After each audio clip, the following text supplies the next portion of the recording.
Estás escuchando la homilía del día desde Magdala, Tierra Santa. En aquel tiempo Jesús dijo: ¿A qué se parece el reino de Dios? ¿Con qué podré compararlo? Se parece a la semilla de mostaza que un hombre sembró en su huerta. Creció y se convirtió en un arbusto grande, y los pájaros anidaron en sus ramas. Y de nuevo dijo: ¿con qué podré comparar al reino de Dios? Con la levadura que una mujer mezcla con 3 medidas de harina y que hace fermentar toda la masa. Palabra del Señor. Gloria a ti, Señor Jesús.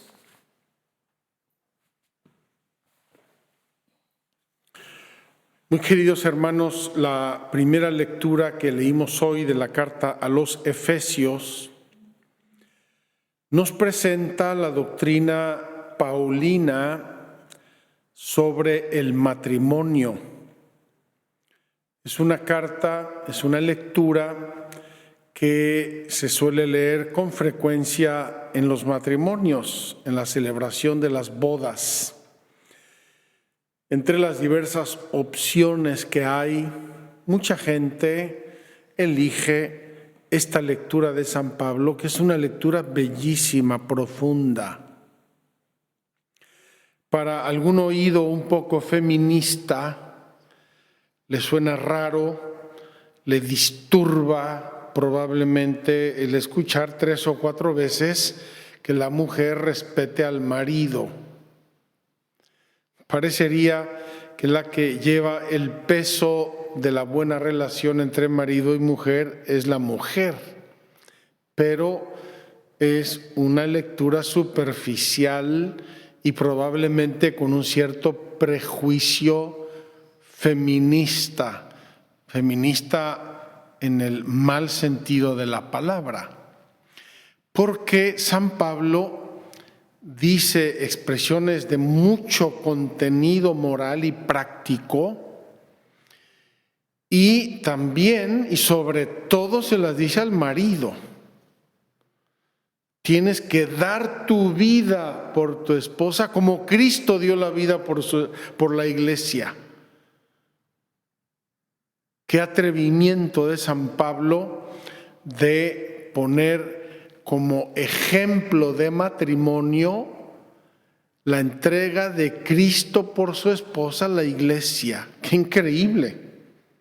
Yo no sé si ustedes lo habían pensado, pero es súper atrevida la imagen y el concepto, que yo creo que si no fuera por una particular revelación de Dios, San Pablo jamás hubiera tenido esa imagen. Cristo, Jesucristo, Jesús, el Hijo eterno de Dios, hecho hombre, esposo, en una relación esponsal con la iglesia, aquí la iglesia en forma de una mujer, una relación esponsal entre Cristo y la iglesia. Piénsenlo, es una expresión atrevidísima que San Pablo acuña en su carta a los Efesios, pero es verdad. El primer modelo, el prototipo de entrega de varón a mujer y de mujer a varón, se rehace después del pecado original de Adán y Eva, se rehace entre Cristo y la iglesia. ¿Por qué? Porque el primer concepto, el concepto fundante de la relación hombre y mujer, no es la relación de la sexualidad. Antes de llegar a la sexualidad, el hombre debe amar con pureza y con integridad a una mujer, y una mujer debe corresponder a ese amor de un hombre. Y después, llegado el momento oportuno y pertinente, entonces se llega a la consumación del matrimonio en la sexualidad. Pero antes que eso, hay un compromiso de amor, hay un compromiso de respeto, hay un compromiso de conocimiento, hay un compromiso de hacerse cargo uno del otro.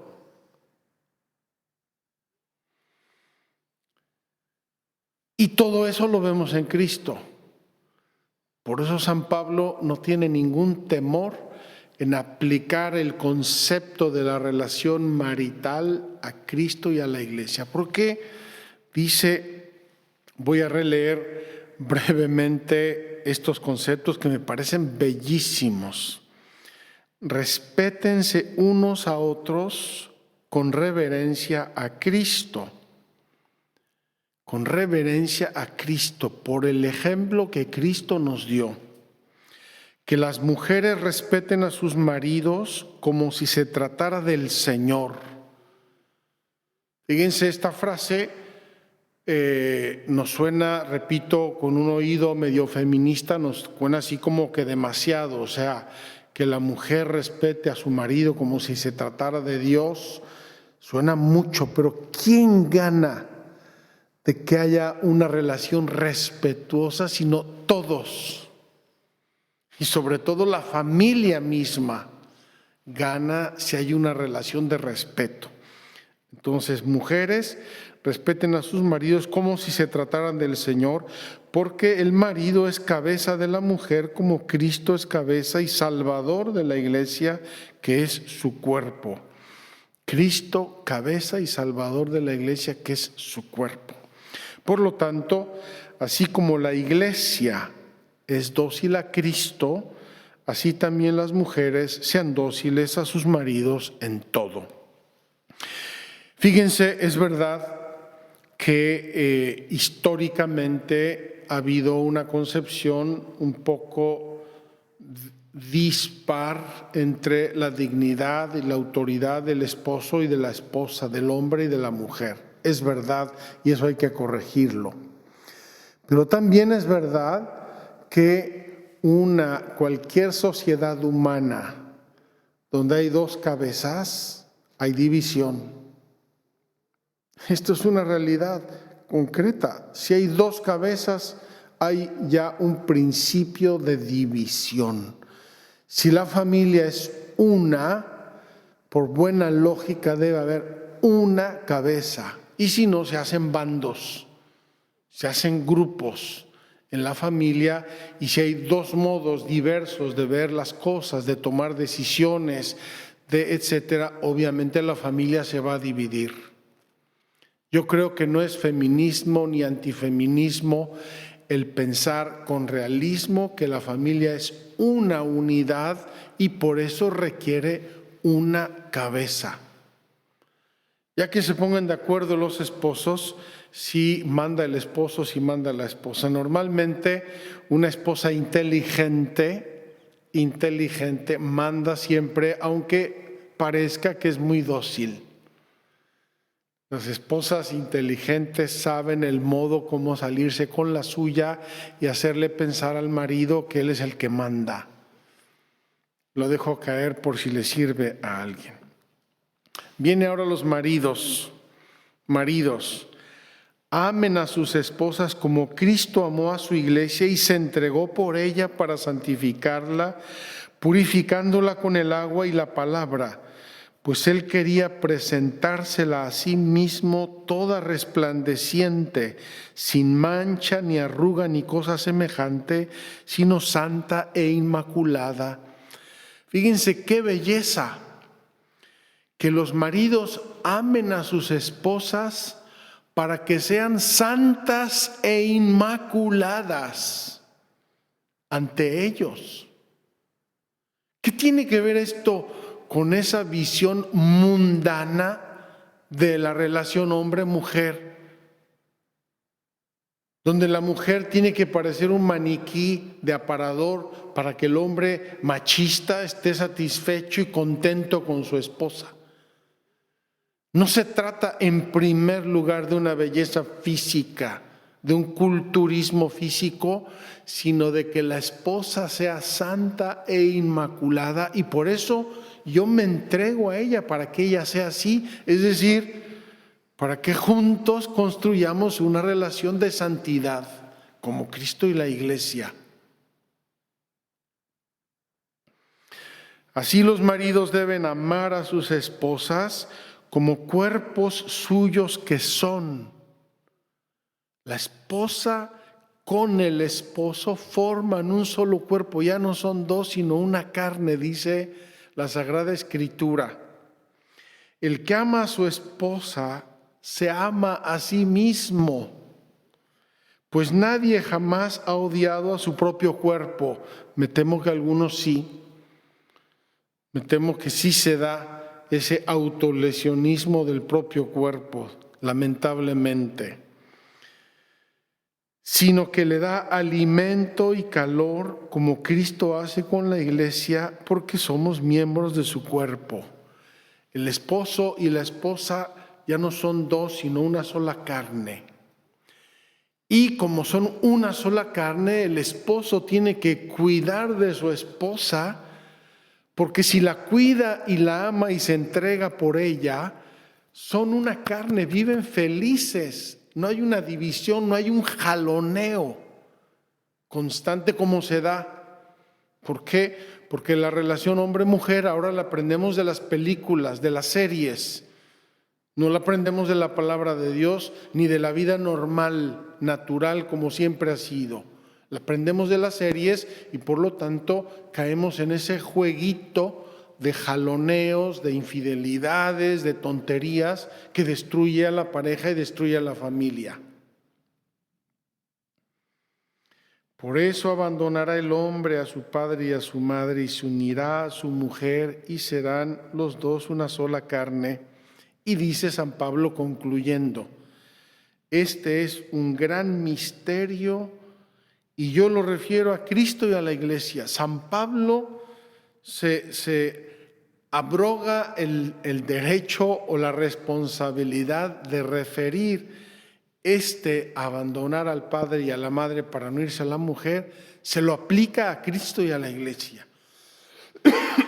Y lo llama, con toda razón, un gran misterio.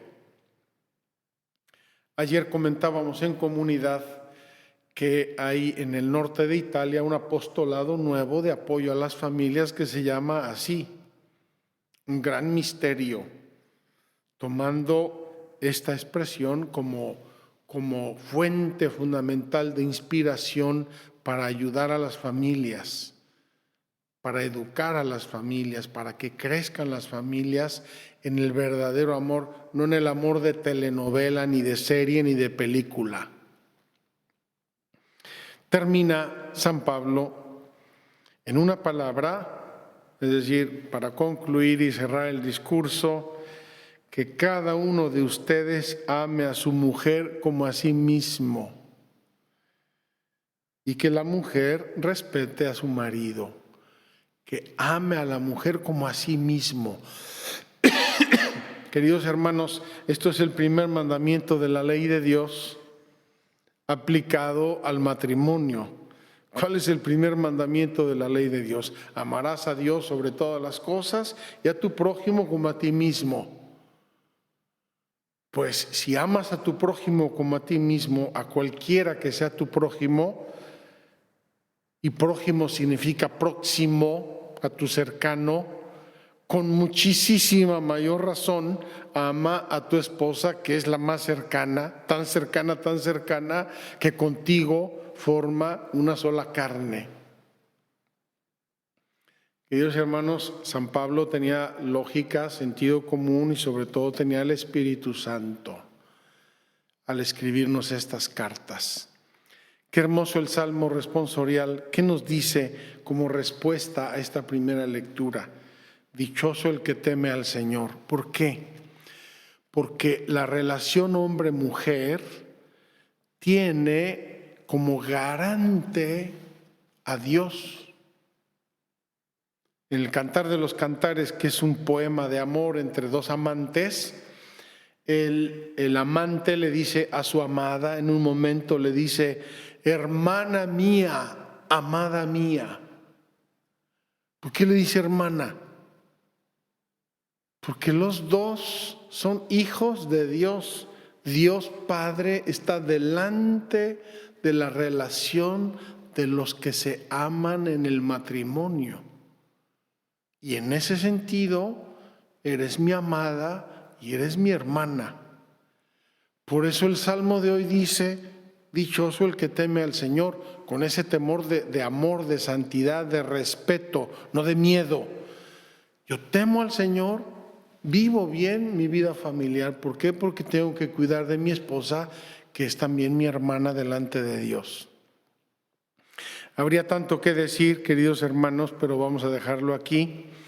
Pidámosle a Dios que aprendamos de la palabra de Dios lo que son las relaciones humanas y sobre todo familiares y esponsales. No de las series, ni de las telenovelas, ni de las películas.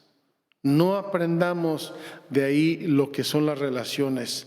Se los digo con toda deliberación, porque aunque no queramos, se nos meten modelos, actitudes, criterios, comportamientos que luego nos destrozan nuestra vida familiar.